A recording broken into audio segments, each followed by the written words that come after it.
Hi everyone, it's Marty Harger. Greetings from the very cold mountains of Utah today. I wanted to give you some ideas if you happen to be living in a place where you're going to be teaching yoga this week and it's really, really cold. So today I'm going to talk all about that whole theme of warming the body combined with the sequencing that we use, and based on some of the concepts in the book that I co-authored, The Essential Yoga Program.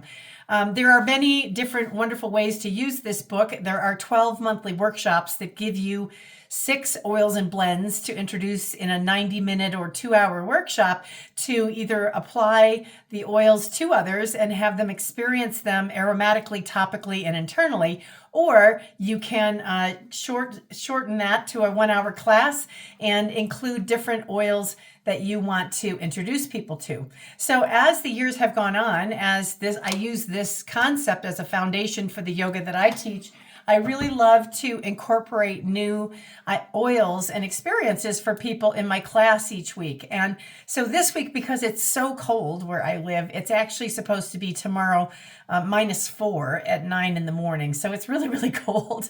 That's Fahrenheit, by the way. And so there's 2 oils that I'm going to introduce tomorrow and a blend that I made that will really address this whole idea of warming oils. So why do we talk about warming oils? Well, the first one I'm going to talk about actually is birch essential oil. And this has a great message in a lot of things. The birch essential oil is a warming oil. It is a tree oil. It is distilled from the tree and the wood of the birch tree of Western Pennsylvania. And it is an excellent oil to use as you are trying to work with the support for your bones, for your joints, for your muscles. So if you think of it that way, it's a perfect choice to introduce to people in yoga because we're going to be talking about the movement at the joints, talking about the movement and the structure of the body, the alignment of the body. So this is fantastic for anything from aches to toning to repair. It is a pain relieving oil. It's analgesic. It is also an anti-inflammatory.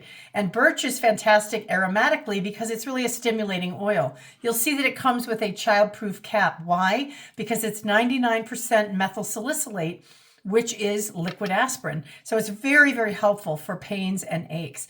This is one you can use for any part of the body that's having that kind of need for repair. But I will say you might want to dilute it before you apply it in any quantity on the body. The birch oil is available from doTERRA now, and it's also, just a side note, I don't know if you know this, but birch beer used to be a kind of soda pop people would drink, and it's similar to root beer. But it's an opening aroma, and it's considered the oil of support. So as we introduce it, we'll be talking about the foundation. So talking about building heat through the foundation of the body, perhaps with some breath work, opening up to receive support from others, and allowing ourselves to feel grounded and supported as we use the birch essential oil. Now, the second oil I'm going to introduce, some of you may be like, this is going to be a tough one, but I'm going to actually talk with them about cinnamon bark. And the reason is cinnamon bark is one of the hottest oils in the doTERRA collection and in the entire essential oil world. It is a hot and very stimulating oil that comes from the bark of the cinnamon tree. Cinnamon is one of the most powerful antibacterial, anti-infectious, antiseptic oils, though. And it increases circulation. It's known to help support healthy blood sugar levels in the body. It's a great choice this time of year to put into a blend that helps with viral, bacterial, and fungal support if these kinds of infections are running around. So if you're in a yoga class where there are other humans, you may want to find a little use for something that has cinnamon in it. Now, cinnamon is steam distilled, as I said, but it's so hot that it's got to be diluted.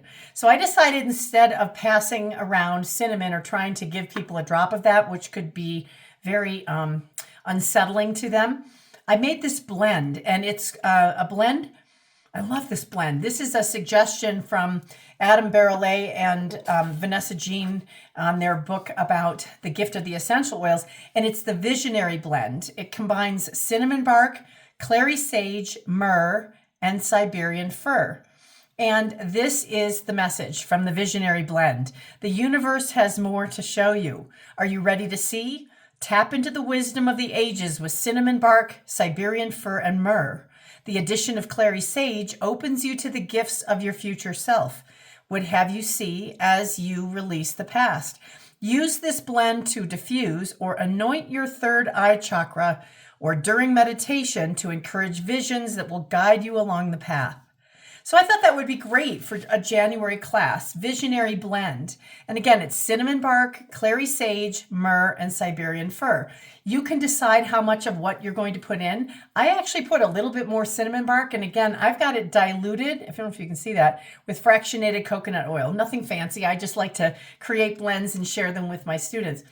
So this one definitely has the cinnamon aroma that comes out. And I want that on purpose because I'm trying to talk about warming oils and how we can use them to heat our body. When we create heat, it brings more blood flow. When we bring more blood flow, we can create a healing reaction in the body that may be stagnant or slower. I happen to work with a population that needs some help with things even like arthritis, and cinnamon, when in its diluted form or in a blend like this one, could be really beneficial to have them rub on hands or thumbs or whatever is having some trouble.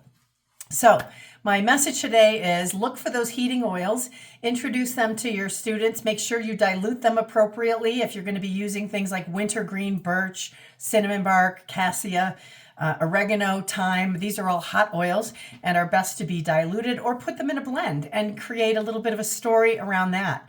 It's fun to introduce the essential oils in yoga class. I find that people really enjoy a moment to take a sip of water and, hear a little bit about the oils as I come around the room and pass them for them to sample and try. I hope that you will have a wonderful week. I hope you'll stay warm wherever you are. And thank you so much for tuning in. Have a beautiful day. Namaste.